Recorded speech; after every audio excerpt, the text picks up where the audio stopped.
This was one of my last matches before finishing the AT2 grind, and it's a good demonstration of just how little of a fuck this thing gives in a tier 5 game, particularly on a city map. I've left the scope optics effect on because I can't be bothered turning it off every time I record a game, so you're just going to have to deal with it. You can actually mod it out. The configuration for it is in avatar input handler.xml, which controls camera impulses and all that stuff as well. I just haven't got around to doing anything about it yet because I haven't switched off in game. Theoretically you can edit it so the overlay is whatever colour you want. For my replays I'll just leave it on, it doesn't really matter. It's only a slight tint, but I do prefer to have it switched off for gameplay, it just makes it easier. Well, not easier, but more comfortable for me if I have normal colours, not some bullshit overlay. So being in 82 and being on Ruined Bird and heading straight into the city, I'm going to drive up the Crescent Road and fuck everybody who gets in my way, pretty much. That's what this thing does. It does it pretty well. I'll stay on the left side of the road. It does somewhat expose me to Arty, but it protects the cupola on my left side, which is this thing's only real frontal weak spot, unless the enemy managed to get a shot through the large gap in the front of the gun mantlet.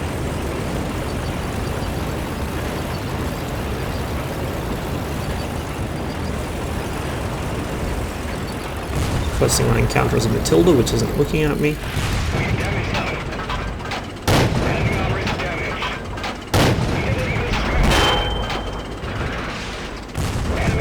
I actually managed to pen him in the side at that angle, which I was impressed by.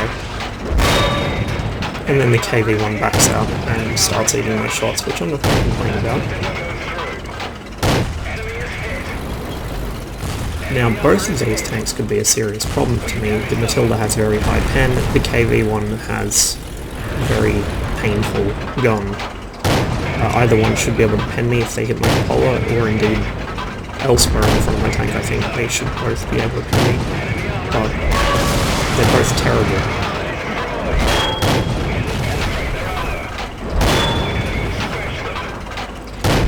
And so I can quite comfortably deal with both KV-1 and Matilda while only taking one damaging shot from the Matilda.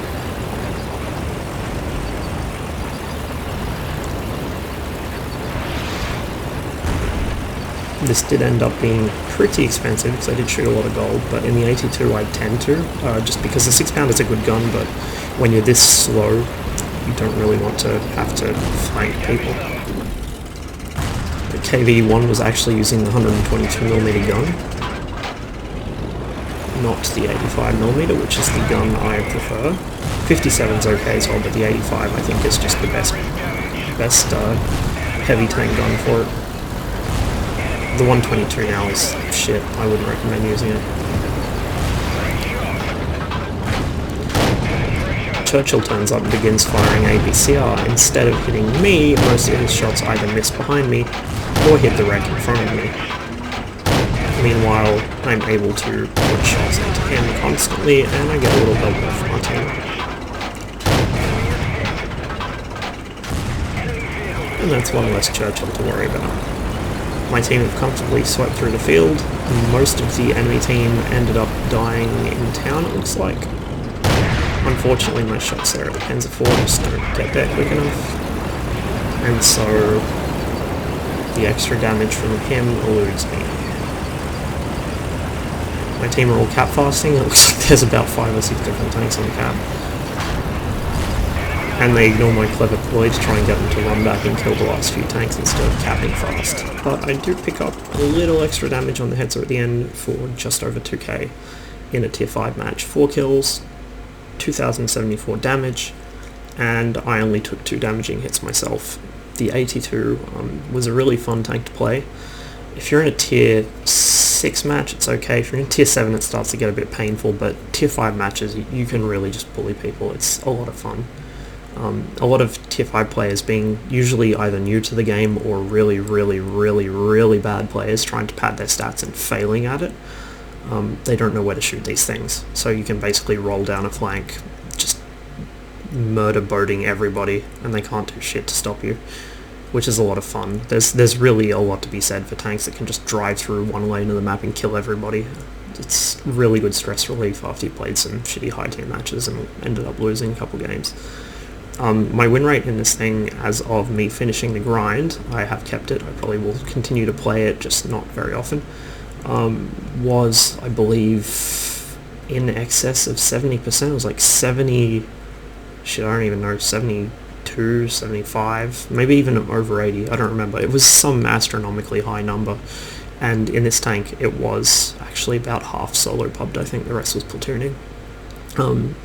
Lower tiers I don't platoon as much because A, most people I platoon with play high tiers, and B, what's the point? I mean, it's low tiers. Most of the players at this tier are shit anyway, so I can quite happily handle myself. Maybe tier 4s, the tier where I platoon a lot, but 3s and 5s don't really need it. But I've got the 88 on lock now. Probably won't buy it for a bit. Got other tanks I want to grind to first, but I do want to eventually pick up that Tortoise and the 183 as well, but the Tortoise is the big draw in that line for me. It's just a really amusing tank. Having a mobile wall of fuck off with that kind of gun is just spectacular. The 183 is basically a comedy cannon. I don't think I would play very seriously in that thing, but we'll see how we go. Probably won't get them for quite a long time. I've got other grinds I want to prioritize first. Particularly I want to hurry up and get my STB at some point.